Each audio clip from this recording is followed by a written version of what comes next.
嚟到呢度，你望下出面嗰啲金碧輝煌，聽下嗰啲百家樂台上面嘅喧嘩聲，係咪覺得呢度係一個可以令你一夜致富嘅天堂？好多人行入賭場，個心總係覺得今日運氣喺自己呢邊，覺得百家樂買莊買閒好似隻銀公咁，五波點都會有贏嘅機會。但其實呢個就係最呃人嘅錯覺。你眼入面睇到嘅係運氣呢，我眼入面睇到嘅全部係數學。好多人一坐低就覺得自己係主角啊，覺得今日係自己發達嘅日子啊。但其實你只係呢部巨大數學機器入面嘅一個細小零件。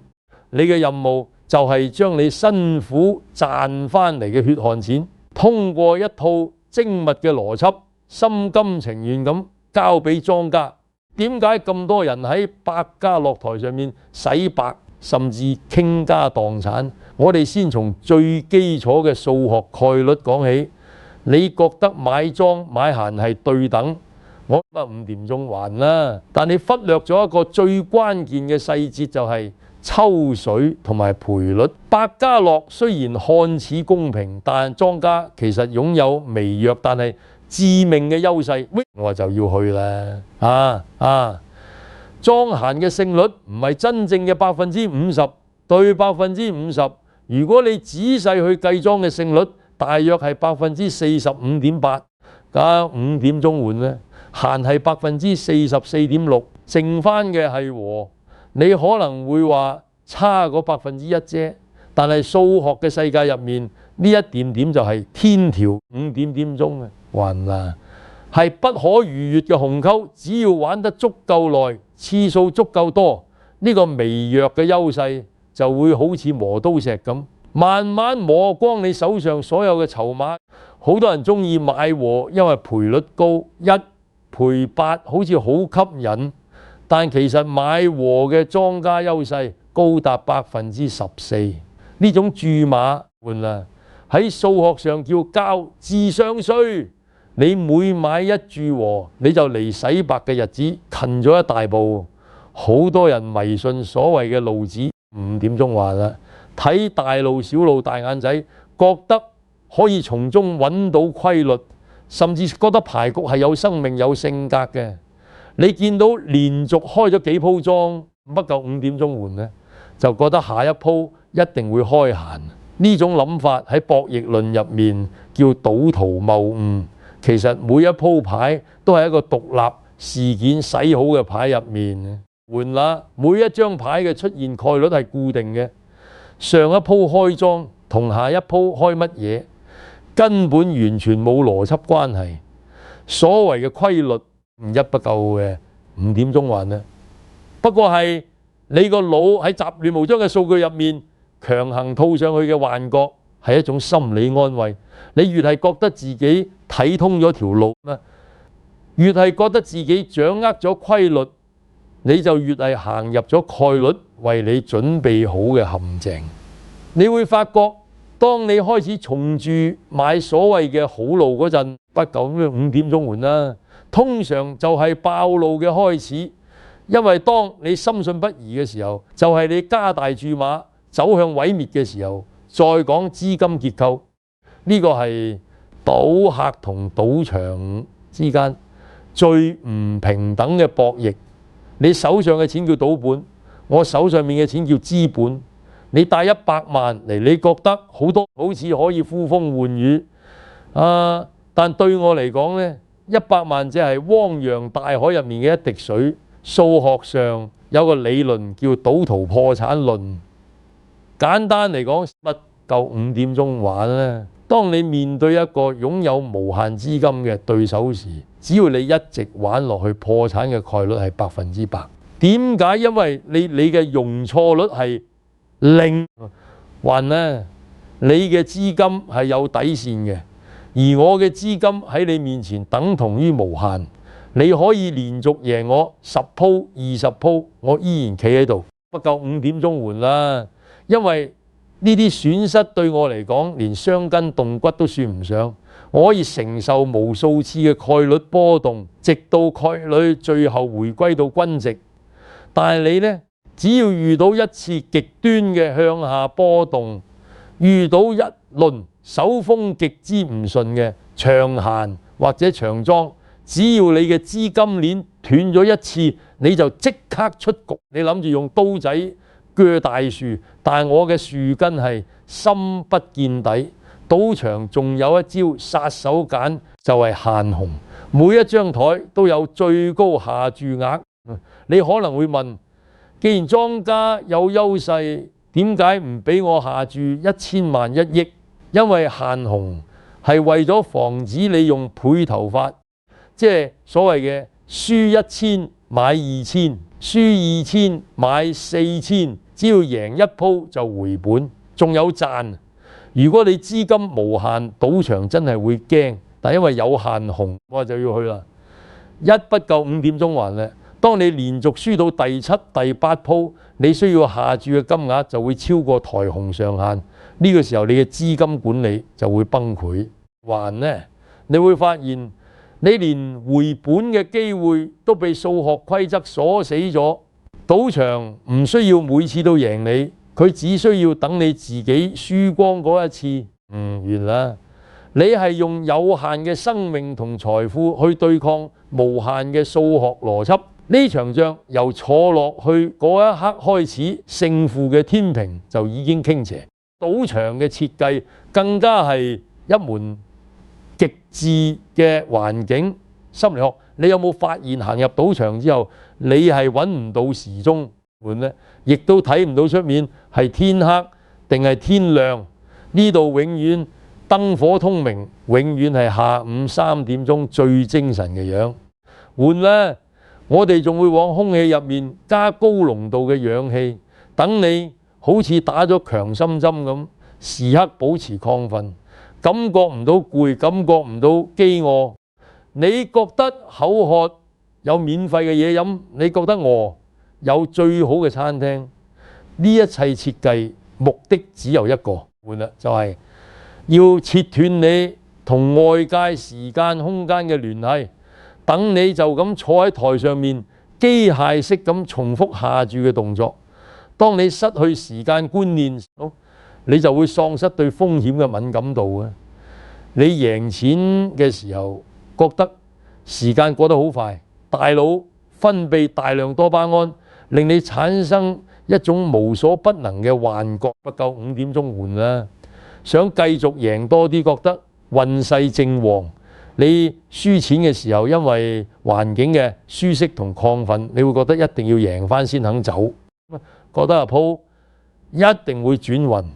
你會發現，當你留喺賭場嘅時間越長，你嘅決策就會越草率。大腦喺長時間嘅壓力同亢奮下，前額葉皮層嘅理智會慢慢斷電。呢個時候，你已經唔係用腦去博彩，而係用本能，而本能往往會帶你走向毀滅。最致命嘅始終係人性，人天生就有貪婪同恐懼嘅弱點，而呢度就係人性弱點嘅放大鏡。贏縮輸衝，呢4個字係好多賭客嘅寫照。贏咗少少就想收手，驚輸翻出去，或者就開始縮減注碼。呢種做法令你永遠贏唔到大錢，無法抵消你輸錢時嘅損失。輸嘅時候呢，反而唔甘心倍頭加注，想一鋪翻身。呢種就係最標準嘅賭徒心理。不夠5點鐘還呢，你會發現一旦輸咗錢，你個腦就會被一種強烈嘅補償心理佔據。你會覺得之前輸咗嘅錢已經係屬於你嘅資產，還啦！你依家下注唔係喺度博彩，而係喺度攞翻原本屬於你嘅嘢。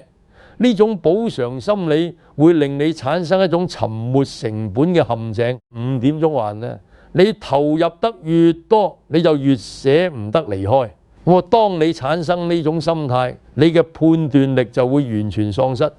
你開始唔再睇賠率，唔再睇注碼管理，你只係想發泄，想同呢張台硬碰硬。百家樂最容易出現所謂嘅長龍，當條龍斷咗嗰陣，好多人會因為唔信邪而強行斬龍，結果越斬越輸，越輸越加大籌碼，最後喺短短幾分鐘之內，將之前幾個鐘甚至幾日辛辛苦苦贏翻嚟嘅錢全部嘔翻出嚟。呢種感覺就好似喺心口上面插咗一刀咁痛。好多人輸到最後，連自己最後嗰幾個籌碼係點樣推出手都唔記得。呢種就係人性被逼到極限之後嘅失控。賭場從來唔驚你贏錢，甚至歡迎你贏錢。你贏錢嘅時候，我會派疊馬仔招呼你，俾你最高規格嘅待遇，甚至升倉套房、名酒供奉，乜夠5點鐘換啦，令你覺得自己高人一等，令你覺得自己係人中之龍，覺得呢度係你嘅福地。呢種虛榮心會令你覺得贏錢係因為你技術好，唔換啦，或者你真係受上天眷顧，只要你仲留喺呢度，你贏走嘅每一分錢，遲早都會加倍還翻俾我，因為人性係唔會滿足嘅。換啦，你贏咗100萬，你會想贏1000萬。當你真正擁有過1000萬嘅感覺，你就再亦都無法忍受戶口入面只有100萬嘅日子。呢種貪念會化成一種毒癮，驅動你再次翻嚟台上面。你會發現賭場提供嘅各種免費服務其實都係一種誘餌。5點鐘還嘅免費嘅客房啊，係為咗等你可以休息完再戰。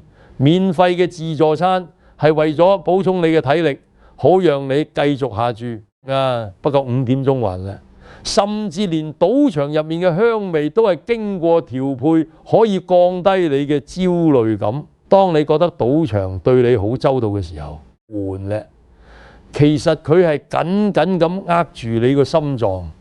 你贏錢嘅時候，你嘅自信會膨脹到遮住你嘅眼睛，令你睇唔到身後嘅深淵。混亂咧，你輸錢嘅時候，賭場嘅各種便利會令你覺得籌碼只係一塊塑料，而唔係你用汗水換翻嚟嘅金錢。換啦，直到概率最後收割你嘅一切。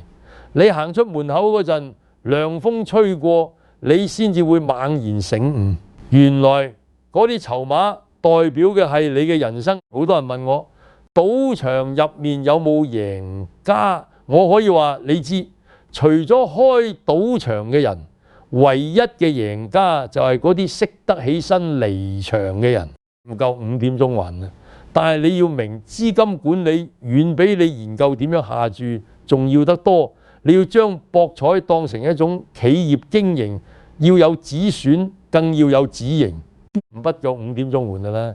設定一個死嘅線，只要觸碰到嗰條線，無論你當時手風幾順定係幾唔甘心，你都要即刻起身行出大門口，去出面吹下風，去呼吸下無添加嘅空氣。但事實上，10000個人入面可能都冇一個可以做到。因為當你坐喺嗰張鋪滿鹿茸布嘅台上面，聽住嗰啲籌碼撞擊嘅清脆聲咧，望住發牌員慢條斯理咁揭開牌面，你嘅理性已經慢慢被多巴胺吞噬。百家樂嘅路其實係一條通往人性深淵嘅死胡同。你睇到嘅莊閒分佈，其實係你內心慾望嘅投影。如果你將賭博當成發財嘅手段咧，諗住靠呢度買樓還債養家，一不夠5點鐘還啦，咁你一定會跌入久賭必輸嘅輪迴，最後連生存嘅尊嚴都輸埋。